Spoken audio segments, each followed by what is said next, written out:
Hello guys, so welcome to today's show. My name is CHUKS and you're on JFL TV, the home of football. So if today is the first time we see our program, we want to bring you the latest Arsenal news update as they drop all over the world. So for now, we'll start with today's news.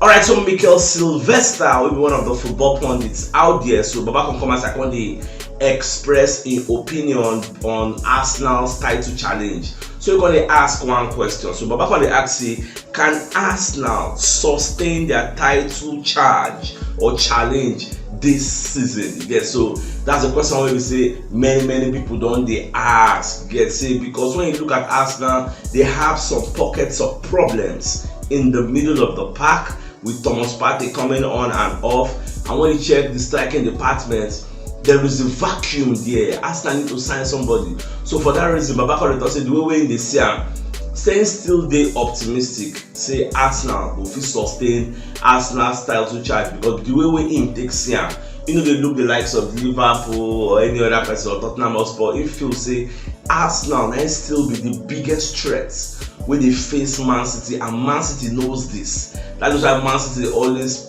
face like channel their energy, put their attention on Arsenal. Even the pundits out there, nobody's mentioning Tottenham Hotspur or Liverpool in the grand scheme of things of winning the title. Anybody they talk that Arsenal that they talk against. Even though Arsenal and Liverpool still they 1 point behind City, but Arsenal people still they look at. But the problem with this question is the fact that it is two ways we may exam. Arsenal can only sustain, because when they say sustain, they means since na 38 game run, it is a marathon and not a sprint. Can you have the same energy, the same firepower, the same zeal, the same morale when they pursue this league for this game 12 and on day now till game 38? Do you have that energy to go the entire haul? Now be the sustain. So do you think Arsenal can still pursue as they now? They say the competition is fierce with the 1 point behind them. Do you think the competition will still be this way by the time we enter match 30, match 31, 32? Do you think it's going to be so? For me, the way I see injuries is going to be key.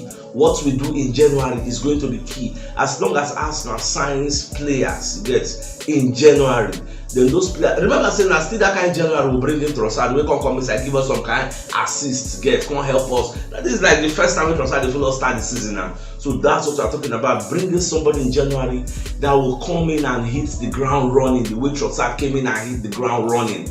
So once those things happen, we bring in those new players. Man City can still bring players for January. Men are not sure who we get. So Liverpool can still bring players. So once we do that, come on, who says we cannot sustain our title charge? Alright, so for those who know they are aware, so the FA don't come as I can charge Mikel Arteta for in comments when he make against Newcastle. So when they talk say those comments, then they insulting towards the official, say Arteta break the rule E3.1. So saying they bring disrepute to the league, you can say they insult the referees, so they don't charge them. They say they don't charge them. Now they give Arsenal, which is Arteta, until 21st of November to actually respond to the charge. Some people they talk say Arsenal is going to contest this breach because Arsenal feels say they were within their rights to actually say what they said based on the circumstances, even though the PGMOL don't come as I call the talk say waiting Arsenal talk no make sense because the goal na confirm goal. But we don't hear from third parties also say the fact that the PGMOL talks in a goal, it doesn't mean it is a goal. Obviously the PGMOL won't protect their own. I also going to hear say this is the same charge, rule E3.1. Where they give Tuchel last season. I think that was when it was going to get their fracas. So they give Tuchel, Chelsea ended up paying £20,000 as a fine. So whether like the same fine they will give Arteta because at the same rule charge. I never really know. But more just watch that. If there will be suspension, fines, we will know at the end of the day. More just wait, we will see whether Arsenal will respond. I mean, they will say no comments. Just give us a punishment. Let us pay. We've said what we want to say. So we'll just see how everything will unfold. Alright, so Brazil lose their match they play against Colombia. I think now every moment they play the match, so they lose 2-1. But some kind of positive highlights there for the match because Martinelli play, he starts and he score. You get 3 minutes, I mean 4 minutes. Baba don't bust net. I think that Vinicius Junior assistant, Baba bust net, was very happy. Like he had a fun time. But surprisingly, Colombia just give them back. Luis Diaz was the star of the show. As in, if you see a match rating 9.6/10, when you know how good the guy is. Because me, I don't watch him. I just go check the statistics of the match, read through the commentary, the transcripts of the commentator, and I check all those things for me to see how did people play. Gabriel Magalhaes also started the match. They actually did well, but it was not enough. Well, they think so maybe Martinelli will play as a top 9 for Brazil, but surprisingly, Brazil played a 4-4-2. Vinicius Junior and Rodrigo, 9 with the 2 in the front. That is why Martinelli one day for the left flank again. Because normal that left flank, that Vinicius Junior they did. So that's how they set up. As the first score, everybody just say everything will go well, but surprisingly, they can't lose. So it is what it is. Brazil, when I check the table, they're like maybe 5th or thereabout, but I can't do more research. Now, World Cup qualification, I can't do more research. Can't find out, say, now there'll be 10 people waiting for that group. Now, the top 7, now they qualify. So they're still in good stead. They're like maybe 5th for the table. Their next match now against Argentina, another Argentina match. Then won't use Gabriel Jesus because they need to win now, because they don't miss Richarlison, miss Neymar, they can't really lose any, right? Brazil is sell a cow, we really know. They know they score plenty again. The Argentina gone with the one play next. Uruguay knock them 2-0 away from home. We get Popo there. So it's just really surprising. So Brazil, Argentina, they don't like to lose back to back, but you see how everything go unfold. Alright, so Steve Nicole will be one of the pundits waiting for ESPN. So instead of come and they advise Aaron Ramsdale. In short, he sent Ramsdale a direct message, a DM. One tell and say making tender transfer request immediately for Arsenal when they let them know say you won't find your square root, you won't come out. That one are the advice when give. And me, I know say Ramsdale no go do am the way with me and the citizens, but you never can tell. You know when you push somebody to the wall, anyone will then react. Now you go see. But where I have a problem, it's not really about the advice. Anybody can advise anybody. That somebody advise you does not mean you take the advice. But why are we finding this advice in the media space? Why is it out here now? That looking me, I know just like I thought. Say, why would they find this message here? Say that they tell Rams, they say making send transfer requests. Fine, you don't tell them. They say you don't tell them. Obviously, I'm not saying to be Rams, they will can't tell people. Probably like this Steve Nicole say, yes, I told him, I sent him a DM. I told him to send him a transfer request. Tell him he wants to leave. This is embarrassing. Why are they not playing you? Well, it is so sad. Alright, so Kevin Campbell come and say if Arsenal no fit gets a striker, he gets for this January, he gets say it's understandable because most clubs don't want to sell their players.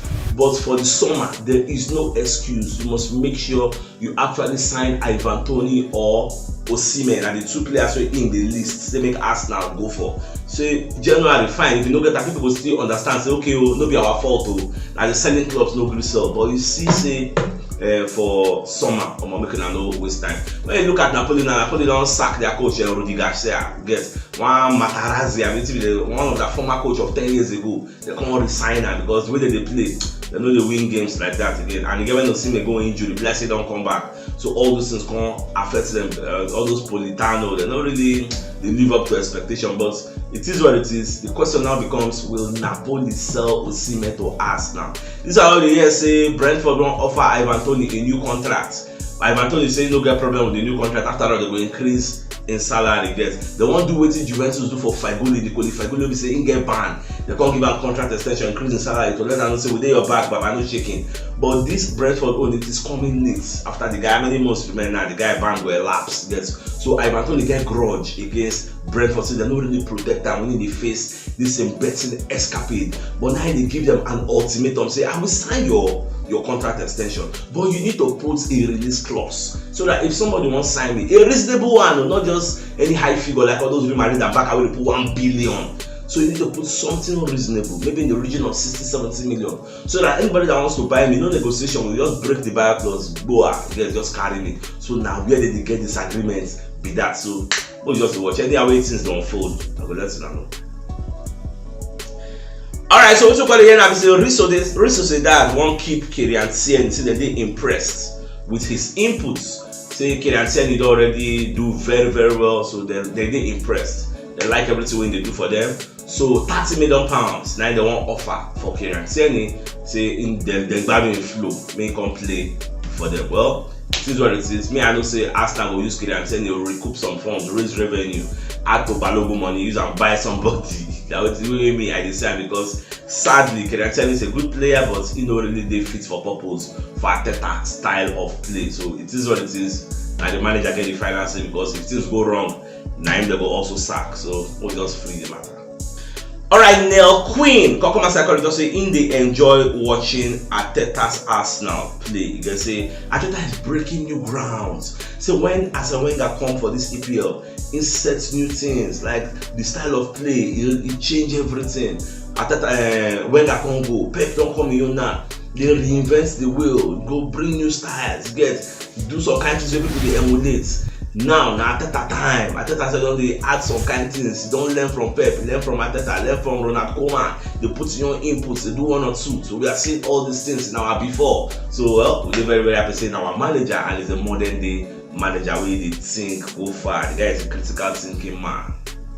Alright, so Galatasaray, you go believe say that the reason say by January they would like to sign Thomas Partey, see that they're interested in the player, but whether Arsenal will really consider their request, because this guy that's a shit they get money, they don't get money now. So for me, I see they talk out Saudi Arabia will be the best bet, but Partey will go join this Galatasaray based on seeing the Champions League, you get, and you know say if you go Saudi Arabia, bye to Champions League. Even though they hear from third parties say FIFA they plan, I say FIFA UEFA they plan to give Al Nassr a wild card, because they are one of the most popular clubs in the world. So at least they will use their raise revenue for the Champions League. They won't give them a wild card into next season's Champions League, because this next season now the formats will change. They will change the format. So I don't know whether that one will make sense, whether it will really work. But I just talk is cheap. But just the watch. Anyhow it be. I do it now, but let's know. Alright, so what we're going to hear now, they say Arsenal's owner, Stan Kroenke, say the guy don't become the richest individual we own club for England. You know, say people we own Manchester City and Newcastle, they are a group of investors really backed by the Saudi Public Investment Fund, PIF. So them now like a consortium of investors. Unlike Arsenal, we say now a stand-alone owner. So when they talk about individuals who own club for England, Kroenke is now the richest, because in net worth don't increase. Kroenke's net worth is now 12.66 billion pounds. That is his net worth. So now the question now becomes, is he going to lavish money at Arsenal in January? Because many sources, according to Football London, we drop out this expose.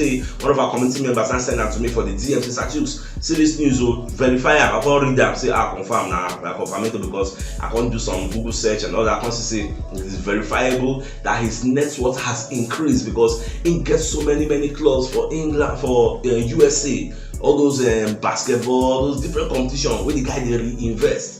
So the question now becomes, we have a very rich owner, but is he that generous like Abramovich? Can he really pump in funds? The way they pump and for the summer, can he do the same in this January? Well, that time will tell. When January reach, we know whether Arsenal will put their money where their mouth is. You want us to win the league, to usurp Manchester City and win the league from them. You have to put your money where your mouth is. Help the coach and buy players, because when it comes to the striking department, we have a number 2 striker and a number 3 striker. We are looking for number 1. We don't have a number 1. When it comes to Saka cover, we are looking for cover. When it comes to Saliba cover, we are looking for cover. When it comes to the midfield, apart from Jorginho and Rice, we need Partey cover. There are so many vacuums in this our team on paper, but if you look at it, say everywhere they okay. No, there are vacuums there. So by January, we'll see how things go. So my dear Arsenal lovers, if you know what yesterday, you should check the top left corner of your screen. We'll see the thumbnail. Click on so that you get all Arsenal updates as they drop all over the world. So CHUKS signing out. Enjoy the rest of your day. And your mouths.